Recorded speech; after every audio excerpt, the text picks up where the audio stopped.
قرآن پاک کی 5 اہم صورتیں، انہیں زندگی میں شامل کرنے سے انسان کی دنیا اور آخرت سنور جاتی ہے۔ نمبر 1، قرآن مجید کی اہم آیات یعنی آیت الکرسی، جسے سید الآیات بھی کہا جاتا ہے، جو ہر فرض نماز کے بعد پڑھتے ہیں تو اس کے اور جنت کے درمیان اللہ سرا موت کا فاصلہ رکھتا ہے۔ نمبر 2، سورۃ اخلاص، اس کا ثواب پورے قرآن مجید کا 1/3 پڑھنے کے برابر ہے۔ اگر آپ 3 بار پڑھ لیتے ہیں تو آپ کو ایک پورے قرآن پاک ختم کرنے کا ثواب حاصل ہوتا ہے۔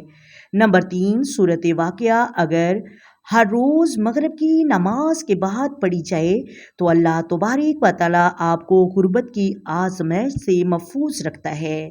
نمبر 4، سورۃ ملک، سورۃ ملک آپ کو قبر کے عذاب سے بچائے گی اور جنت میں لے جانے کا ذریعہ بنے گی۔ نمبر 5، سورۃ کہف، اللہ کی روشنی اور نور حاصل کرنے کے لیے ہر جمعۃ المبارک کے دن ایک بار ضرور پڑھا کریں۔ اس سورت کی شروع کی 10 آیات سیکھنے سے یہ آپ کو دجال کے فتنے سے بھی بچائے گی انشاءاللہ۔